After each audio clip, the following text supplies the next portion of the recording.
Tous, Sifax est de retour sur la chaîne COP. J'espère que tout le monde va bien, que vos familles se portent bien. Moi, ça va. Un petit peu malade, un petit peu... bon bref, passons. On va débriefer un peu ce PSG. Pas trop le match, mais plus le club en lui-même, etc., etc. Malheureusement, les gens ne comprennent toujours pas pourquoi le PSG se trouve dans la même situation au même moment de l'année, j'ai envie de dire, c'est-à-dire entre les huitièmes et les quarts de finale de Champions League. Je vais tenter à travers, comment je peux dire ça, je vais essayer de simplifier mon champ lexical et de proposer, on va dire, un football pour les nuls afin que tout le monde puisse comprendre ce qui se passe. Donc l'histoire, pardon, on va dire qu'elle se répète de manière inlassablement. Euh, Moi, je pense qu'il faut que les supporters arrêtent de voir le club plus beau et même plus grand que ce qu'il ne l'est. C'est réel ce que je suis en train de vous dire. Et en toute sincérité, QSI récolte ce qu'il a semé depuis 12 ans. Que vous le voulez ou non, moi, je le vois comme ça et je vais vous expliquer pourquoi je le vois comme ça. Donc après 12 années, pour moi, Nasser El Khelaïfi, il reflète, il symbolise à lui seul l'ère qatari. Et le paradoxe, c'est quoi? C'est que QSI est une puissance financière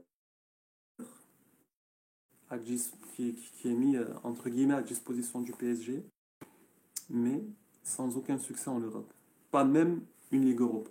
Donc Nasser El Khelaïfi, il a beau tous les 2 ans avoir des éléments de langage habile, de nous vendre à chaque fois des pseudo-révolutions, mais pour moi, c'est un menteur. Je répète, Nasser El Khelaïfi est un menteur. Donc ce qu'on va faire, ou plutôt ce que vous allez faire, c'est d'arrêter de ruiner vos santé mentales. Donc ça sert à rien de se rendre malade, et je vais vous expliquer pourquoi. Je vais vous l'expliquer en 3 rubriques. Donc la première rubrique, ça va être Galtier, la deuxième Campos, et la dernière QSI. Il y a tellement à dire sur les trois personnes, les 3 groupes de personnes, c'est comme vous voulez, les 3 entités si vous voulez. Je vais essayer de simplifier au maximum, je vais essayer de faire la vidéo la plus courte pour pas vous prendre tout votre temps, pour pas être saoulant, etc. Parce qu'il y a beaucoup de choses que vous connaissez. Moi, j'essaie juste d'apporter ce petit truc pour être pertinent si j'y arrive. Voilà, on va dire aussi avec un maximum d'humilité. Donc, je vais commencer par Galtier. Galtier, depuis le début de la saison, il a insisté sur la périodisation tactique. Donc avec le binôme Campos, parce qu'il n'est pas tout seul, ils ont été nominés, tout ça. Bon bref, ils sont rentrés dans la saison en nous proposant une défense à 3.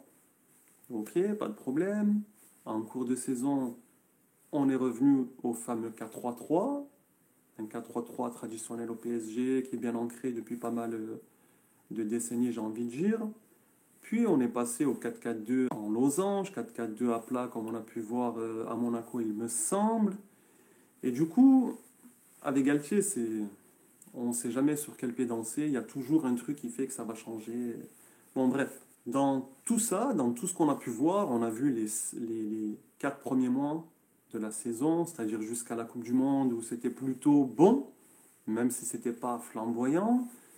Mais ce que moi je vais décortiquer, ça concerne toute la saison et pas que on va dire l'avant Coupe du Monde. Parce qu'on s'attendait tous qu'après la Coupe du Monde, que dans de très nombreux clubs, il y aurait une baisse de régime, une baisse d'intensité, une baisse d'implication, etc., etc., etc.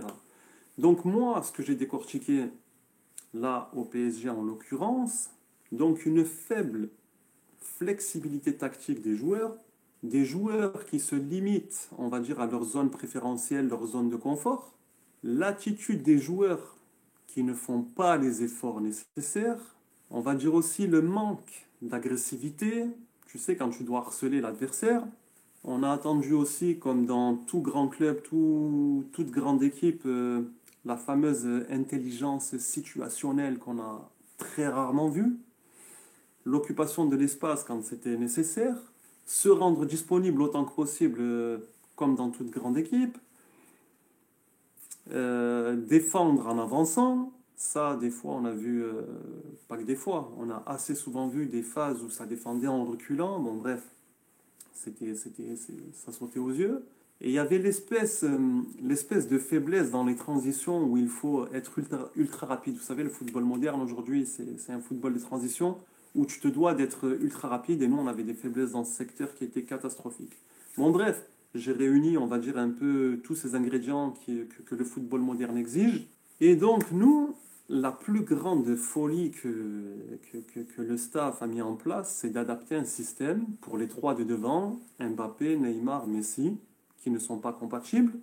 Donc, tu essayes de mettre un système en place pour satisfaire les trois. On sait tous que c'est incompatible, mais on regarde, bon, nous on peut.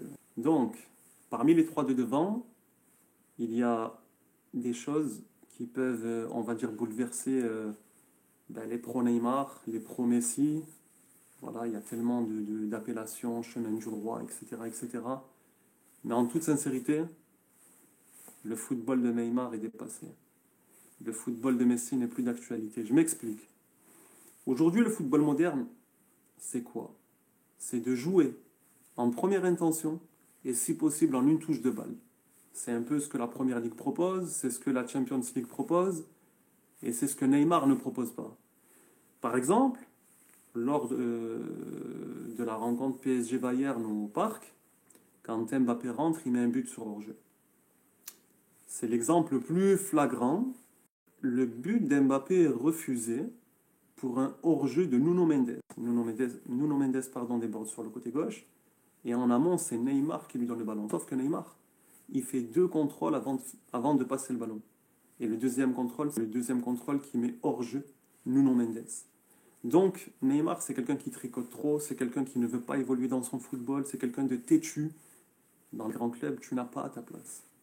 Tout Neymar qu'il est, tout le grand joueur qu'il a été à Barcelone, il a même, on va dire, quelques matchs référence au PSG, mais son football est dépassé. Tu ne peux pas jouer comme ça en 2023.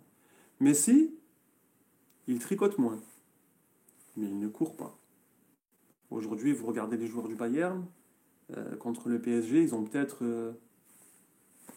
allez, à tout hasard, je vais dire peut-être 10 km par joueur. Vous allez trouver des joueurs qui ont plus de 10 km parcourus. Il y a des joueurs qui ont peut-être moins de kilomètres parcourus. Ceci dit, ceux qui en ont moins, ils étaient peut-être dans des zones où ils ont tous plus touché le ballon. Ils étaient peut-être au cœur du jeu, donc forcément, oui, ça va fausser un peu le truc. Mais Messi, s'il court plus de 4 km par match, moi, je vous donne ce que vous voulez. Et je pense qu'il ne les court pas. Donc, tu ne peux pas. Tu ne peux pas avoir trois gars devant qui ne participent pas, qui dans le repli défensif ne sont pas impliqués, etc., etc. Ce n'est pas compatible du tout. Et donc, vu que c'est incohérent, ben, ça ne fonctionne pas. Donc oui, vous allez me dire en Ligue 1, ça fonctionne, mais en Ligue des Champions, ça ne fonctionne pas. Dans le groupe du PSG, Benfica finit devant le PSG. Benfica, c'est une équipe que tu aurais dû battre. C'est une équipe qui s'est affaiblie. Elle a vendu, je crois, 2 de ses meilleurs joueurs, etc., etc. Donc voilà. Et puis quand tu te retrouves face au Bayern, ben, tu te retrouves à subir. Tu subis ce que l'adversaire te dicte, on va dire, en termes de jeu. Tu n'es pas capable d'imposer le tempo du match. Donc voilà, il a fallu que Neymar soit blessé pour que ceux qui n'avaient pas compris se rendent compte que ce qu'on vous disait sur les réseaux sociaux, notamment Twitter, ben, vous saute aux yeux. Donc maintenant, en 2023, si vous n'avez toujours pas compris que Galtier, comme ses prédécesseurs, voilà, ils ne sont pas en mesure de faire des choix forts. De dire, voilà, Neymar va rester sur le banc ou Messi va rester sur le banc. Non, c'est pas possible. Ils ont un contrat, ils s'y tiennent, c'est comme ça, c'est pas autrement. Et c'est un cas de figure unique dans le monde, j'ai envie de dire. Et ce cas de figure est au PSG et nulle part ailleurs. Et le pire dans tout ça, c'est que Galtier, sa com, elle est lissée, ouais, Dieu merci, j'ai entraîné Messi. Bon bref, il a fait des déclarations, il a eu des agissements où il tapait sur les plus jeunes, donc forcément plus faibles. il a été faible avec les forts et fort avec les faibles. Bon, bref, Euh, vous l'avez vu de vos yeux. Donc maintenant, on va passer à la deuxième rubrique. Il en reste deux, Campos et QSI. Donc Campos, on va se pencher sur sa venue. Moi, j'étais contre. J'étais pour le maintien de Leonardo, sauf si vous m'ameniez mieux que Leonardo, c'est normal.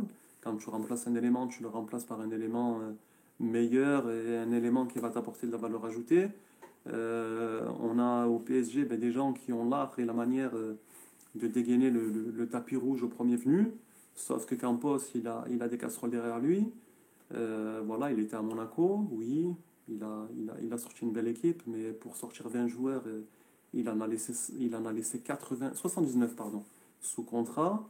Du coup, c'est le directeur sportif, l'ancien de Leipzig qui est à Monaco, Mitchell, qui les a débarrassés autant que possible. À Lille, pareil, 45 joueurs sous contrat. Ils avaient le club satellite Moucron Belgique qui a fait des pots de bilan. Moi, je vois le CV de Campos, je le prends pas. J'ai besoin de quelqu'un à plein temps. En plus, lui, il habite à Monaco. Il habite à Monaco. Il exerce au Celta Vigo, il a une société de scouting et il doit exercer au PSG. Comment vous voulez-vous avoir quatre casquettes de partout? C'est pas possible.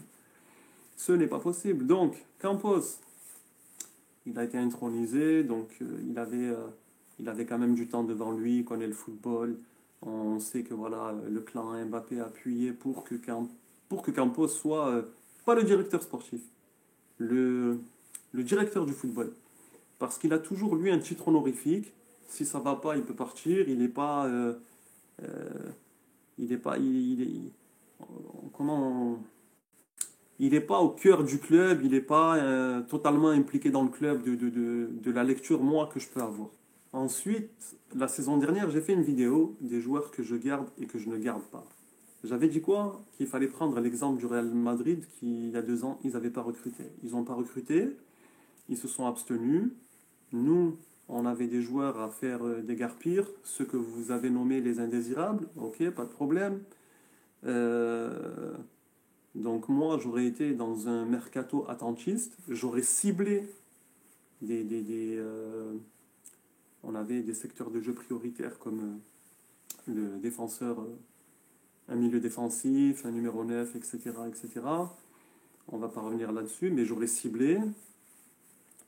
Campos a eu 70 millions pour commencer, comme Leonardo avant lui, donc on connaît les raisons. Voilà, le PSG, c'est pas un club qui gagne de l'argent, QSI met beaucoup moins d'argent, donc tu devais faire des ventes, et j'aurais été attentiste, pardon, le temps de faire partir Ganagay, Herrera, etc. J'aurais essayé de trouver des points de chute, j'aurais proposé des joueurs à pas mal de clubs, mais ça, c'était déjà quelque chose que le PSG devait faire avant même la venue du nouveau directeur sportif. Bon, bref. Le problème, c'est que dans les recrues de Campos, c'est Campos.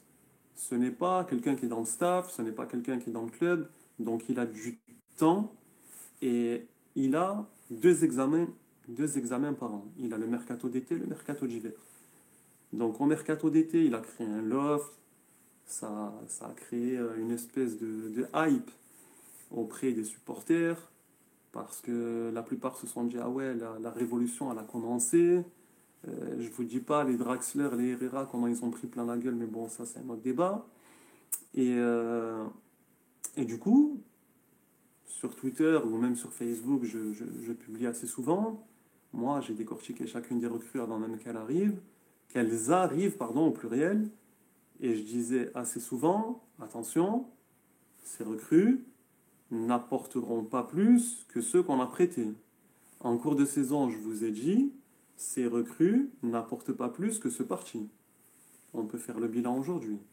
Et Kitchike, tu l'as pas encore payé et tu es déjà amputé de 35 millions d'euros pour le prochain mercato. En plus, c'est un prépayant, ça doit monter dans les 40. Ekitike n'est pas plus fort qu'Icardi. Soler n'est pas plus fort que Draxler.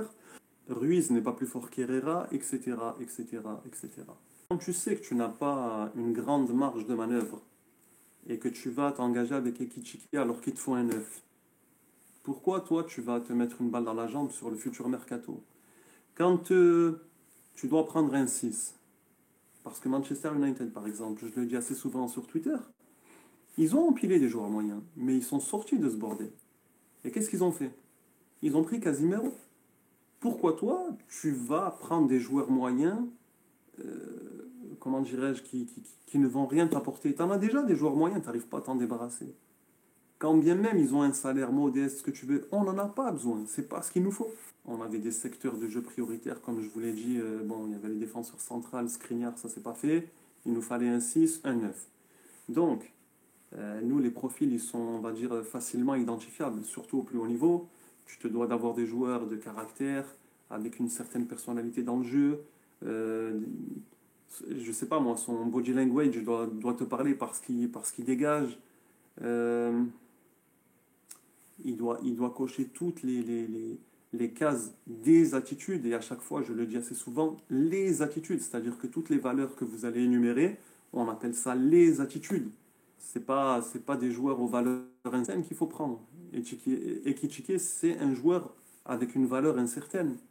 Oui, il a un peu ce truc en Ligue 1 et tout, mais on sait pas, on peut pas se projeter et, et laisser penser que voilà, il va réussir au PSG, c'est pas possible. En plus, il n'a pas toutes les caractéristiques. C'est une faute professionnelle de l'avoir pris. C'est une faute pour nous et pour lui, parce que lui, ça aurait été bien pour lui de rester dans un club comme ça ou un club un peu plus tremplin. Là, c'est pas cohérent. Donc, notre ami Campos, c'est quelqu'un qui fait du trading. Il a des hommes avec qui il fonctionne, avec qui il fait du trading. Tu peux pas faire du trading au PSG, c'est pas possible. Les conditions ne sont pas réunies. C'est pas nous dans notre ADN, c'est pas dans notre culture, c'est pas dans notre urgence, surtout dans l'urgence de garder un niveau de compétitivité. Si tu veux garder ce niveau de compétitivité, tu ne peux pas prendre des petits joueurs comme ça, c'est pas possible, ça marche pas.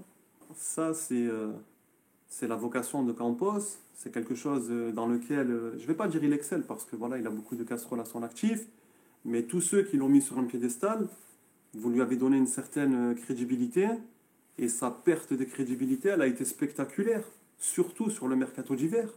Il avait largement le temps de faire Ziyech, et au final, il a fait quoi? Il n'a pas fait Ziyech. Donc il n'a pas fait venir Skriniar. Il a, en plus, il laisse partir, comment il s'appelle, Sarabia. T'as déjà laissé partir pardon, un ailier qui a été en la personne de Di Maria. Tu laisses partir Sarabia. Donc en fait, tu arrives face au Bayern, tu n'as pas d'ailier, tu n'as pas de neuf, tu n'as pas ce fameux défenseur central, tu as des joueurs blessés. Eux, à l'heure de jeu, ils font rentrer des foudres de guerre. Toi, sur le banc, tu n'as personne. Comment tu veux que le football ne te punisse pas? Et en plus, quand on regarde les profils, Solaire, Ruiz, Vitinha, tout ça, c'est pas des mauvais joueurs en soi, c'est des joueurs de collectif, ce que vous voulez, mais moi, dans un club qui prétend jouer la Ligue des Champions, tu as besoin d'avoir des joueurs avec, tu sais, des mâles dominants, là, les mâles dominants alpha, tu as besoin de ça. On a des joueurs avec, qui dégagent, comment ça s'appelle, l'énergie dominante, tu sais, le truc positif, comme Mbappé, comme Nuno Mendes, comme Hakimi.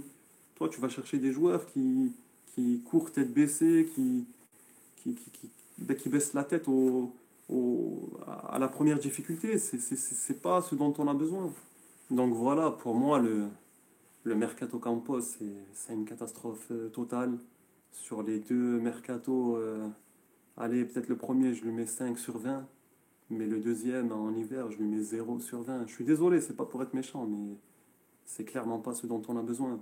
Ensuite, les joueurs qu'il prend, c'est des joueurs qu'on a déjà. Comme je le dis assez souvent sur Twitter, on se fait des barres de rire avec les abonnés, tous ceux qui nous suivent. Quand je parle de tendance d'immaturité, le syndrome Peter Pan, on est en plein dedans. Je me dis assez souvent, il est loin le temps où au début de l'RQSI, on avait des hommes forts à chaque ligne. Zlatan en attaque, Mota au milieu, Thiago Silva en défense, avec Maxwell, vraiment des hommes forts. Il y a un dicton qui disait, ou plutôt il y a un dicton qui dit, quand les hommes avaient une masculinité dominante, le travail était héroïque, pardon. Donc nous, on n'a pas ce type d'homme. Si, allez, on a Kylian Mbappé quand même qui est plutôt mûr, même Nuno Mendes, Hakimi un peu moins, mais on n'a pas ce type d'homme. quand tu n'as quasi aucun de tes joueurs avec cette espèce d'influence positive, qui dégage de la sérénité, euh, qui savent prendre des risques, tu peux pas, c'est pas possible. En plus, tu as le voile des statistiques ben, qui va te masquer toutes les imperfections. En fait, le PSG, c'est juste un cocktail explosif. Et peu importe comment dirais-je, peu importe le système que Galtier va mettre en place, c'est les joueurs qui l'animent. Mais si tu n'as pas des joueurs avec ce tempérament, avec ce que j'ai dit précédemment quand j'ai caractérisé quand j'ai décrit l'aspect mal dominant, ben tu ne peux pas. C'est comme je disais tout à l'heure pour Galtier. Si les joueurs n'ont pas les attitudes, ne font pas les efforts, ne se proposent pas, ne sont pas disponibles, etc., c'est impossible d'y parvenir. Ça s'appelle le haut niveau, ça s'appelle la Champions League. Un PSG actuel, là, comme ça, en première ligue, ça explose en plein vol, ça fait pas 2 mètres. Donc là, je vais conclure la dernière rubrique, celle de QSI. Pour anecdote, hier soir, vers 21h15, sur l'application, l'équipe, ils ont mis un article, NAK, Nasser Al-Khelaifi, 12 ans d'impuissance. Moi, j'aurais mis 12 ans d'incompétence. Et c'est là que maintenant, on va comprendre un peu mieux ce qui se passe. Donc, j'ai évoqué Galtier, bon, qui n'a pas les épaules pour entraîner le PSG. Après, lui, il y est pour rien, hein. On lui propose le poste, tout le monde aurait dit oui, moi le premier. Pareil pour Campos, il n'a pas les compétences, mais dans tout ce bordel, j'ai envie de dire que ceux qui n'ont pas les compétences, ce sont QSI et notamment leur homme fort, Nasser Al-Khelaifi. Donc, premièrement, le premier problème, la première faute professionnelle de QSI, c'est qu'à leur arrivée au PSG, ils n'ont pas respecté l'anatomie du club. L'anatomie du club, c'est quoi? C'est son côté historique, son côté structurel, son folklore, etc., etc. Quand tu ne respectes pas ça, à moins d'apporter quelque chose de beaucoup mieux, tu ne peux pas t'en sortir, c'est pas possible. Ensuite, QSI, bon, au début, ils ont respecté le football, hein, avec le binôme Carlo-Leonardo. C'était un super modèle et tout, c'était une super équipe compétitive, il n'y avait rien à dire. On était parti sur de bonnes bases. Mais suite à ça, ils se sont sentis pousser des ailes et ils sont partis dans l'idée d'acquérir de la notoriété mondiale avec des stars. J'ai envie de dire pourquoi pas. Le Real de Madrid avec les Galactiques, ils ont quand même gagné une Champions League. C'était fade, c'était amer, mais ils ont réussi. Chelsea avec des stars un peu moins stars que celles qu'on connaît, mais ça n'a pas marché. Donc, à moins d'avoir un business plan hyper sophistiqué, je ne vois pas comment tu peux y parvenir. Donc, tu avais le modèle que Leonardo et Carlo t'ont laissé, tu n'as pas su donner de la continuité à ce projet, tu as voulu complètement chambouler le projet et devenir le nouveau club galactique.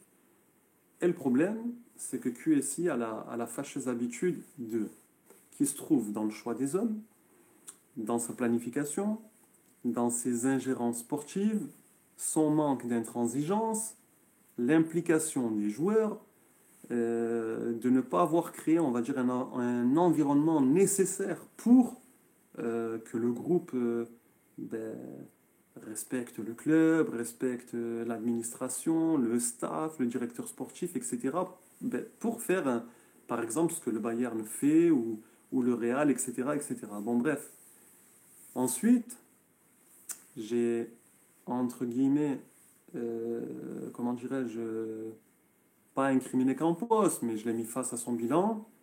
Mais si le PSG, si QSI avait, comment dirais-je, avait fait diagnostiquer ou même faire une autopsie, on va dire, pour que le Campos ou un directeur sportif arrive et soit, parce que nous, voilà, on voit les problèmes de l'extérieur, mais quand on est à l'intérieur, il y a peut-être des éléments toxiques, il y a peut-être des plafonds de verre qu'ils n'arrivent pas à dépasser, etc. Moi, j'ai l'impression qu'il n'y a pas cette espèce d'autopsie, de diagnostic. Et j'ai envie de dire aussi que ça saute aux yeux. Parce que si j'en parle, si beaucoup en parlent, c'est que ça saute aux yeux. Et c'est une fâcheuse habitude. Parce que tous les 2 ans, tu te répètes avec les mêmes erreurs. Et du coup, quand tu ne respectes pas le football, et c'est énorme, ben le football ne te respecte pas. Le football, c'est pas que le terrain, hein. Le football, c'est l'aspect financier, c'est l'administratif, etc., etc. Donc là, on va aller sur le terrain financier. Donc la masse salariale du PSG, c'est 728 millions d'euros. Loin derrière, on a le Real Madrid, j'ai quelques notes là. Le Real Madrid à 519 euros. En troisième position, il y a le Barça, 466 millions d'euros. Après, on a Manchester United, 454 millions d'euros. Liverpool, 434. Manchester City, 418. Rendez-vous compte que les clubs de première ligue sont quasiment à moitié moins que le PSG. Quasiment moitié moins. Bon, après, oui, en France, il y a les charges sociales, patronales, tout ce que vous voulez, mais si tu t'abstiens de recruter l'été dernier, tu as pris le recrutement que tu as fait, je le répète encore une fois, c'est l'équivalent des joueurs que tu as prêtés. Ben déjà, en ne les prenant pas, ta masse salariale, elle explose moins, on va dire.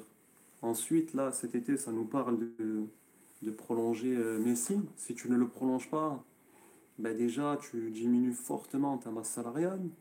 Ramos, pareil. Là, il y a Marquinhos qui aurait prolongé en cachette, entre guillemets, parce que voilà, les supporters l'attendent au tournant. Verratti, tu l'as prolongé jusqu'en 2026. Donc en fait, tu fais tout à l'envers. Tu as l'UEFA, c'est, on va dire, le feu aux fesses et tu persistes dans ta folie. En fait, moi, j'ai pas de problème avec les prolongations. Tu peux prolonger n'importe qui. Un petit qui a 17 ans, un vieux qui a 35 ans. En fait, c'est le tempo, le timing, c'est le contexte. Euh, je dis n'importe quoi. Un grand club va prolonger son capitaine qui a 35 ans parce qu'ils le connaissent. Il est peut-être formé à la maison, il a fait tout son cursus, toute sa carrière, je dis n'importe quoi, à Liverpool. Il fait pas de bruit, c'est le futur entraîneur ou le futur président. Oui, ils vont le prolonger en fermant les yeux, ils vont même l'augmenter. C'est pas le contexte du PSG. Mais quand tu les mets dans le confort, ben, ils courent moins, ils sont moins impliqués. C'est des choses qui sautent aux yeux, les gars. J'ai rien inventé, j'ai pas inventé l'eau chaude. Et du coup, qu'est-ce qui se passe? Ben, il y a un gouffre aussi qui s'est créé entre l'élite, c'est-à-dire les statuts, les mecs stars au PSG et les autres. Comment tu veux créer une unité de groupe quand tu as un Carlos Soler qui court de partout, il joue plus au ballon? À chaque fois qu'il a le ballon, t'as Neymar qui lui dit il faut que tu me le donnes. Les mecs, au bout d'un moment, ils se désolidarisent, pardon, ils sont moins investis, c'est normal. Déjà qu'ils n'ont pas les compétences pour être là, le peu de dignité qu'il leur reste, on va leur enlever. Et il y a aussi le dernier terrain, le terrain de la notoriété. On a vu le terrain sportif, le terrain financier, et là le terrain de la notoriété. Et tu prends des coups. Ton business plan sportif qui est devenu complètement foireux, donc tu as un déclin sportif du Final 8 à maintenant qui est en chute libre. Même les huitièmes de finale, tu ne les passes plus. En poule, tu finis second derrière Benfica qui n'est pas programmé pour. Euh, tu as créé une espèce d'ADN de la loose. Excusez-moi, hein. C'est difficile à dire, mais je le dis. Tu as créé une ADN de la loose. C'est-à-dire que tes joueurs sont impactés psychologiquement.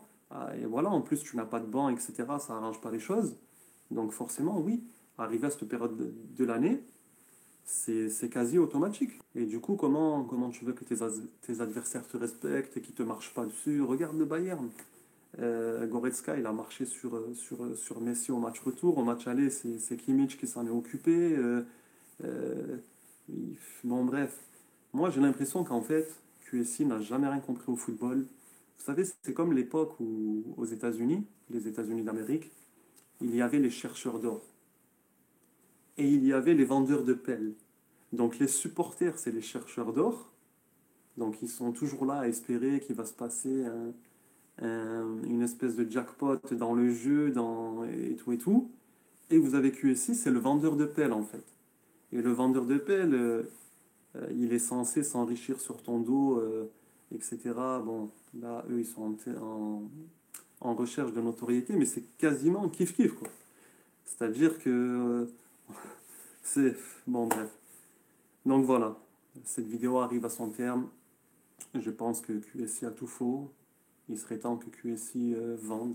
Voilà, ils sont en train de mettre le paquet à Manchester United. Ils veulent Manchester United. Ils ont même fait des maquettes du futur stade, du futur centre d'entraînement, etc. Des choses qu'ils n'ont pas fait au PSG. Moi, quand bien même ils font un stade tout neuf, le plus beau stade du monde, le meilleur centre d'entraînement au monde, tant qu'ils n'ont pas conscience que le sportif passe avant le marketing, on n'y arrivera pas. Oui, le marketing, c'est bien, ça te fait passer, on va dire, ton club dans une autre galaxie, tu es vu à l'international, ok, c'est un boulot fantastique, on va pas cracher dessus. Ceci dit, il y a une attente. Il y a une attente parce que voilà, il y a beaucoup de choses qui ont changé. Il y a beaucoup de gens comme vous et moi qui ne peuvent plus aller au stade.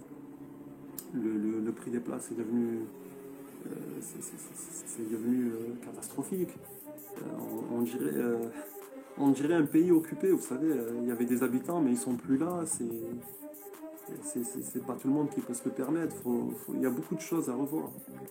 Mais bon, pour rester sur le terrain et notamment la Champions League, tu peux faire des projets avec tout le monde. Tu peux prendre des joueurs de Ligue 1, tu peux prendre des vieux. Par exemple, tu as Gundogan à City qui est en fin de contrat.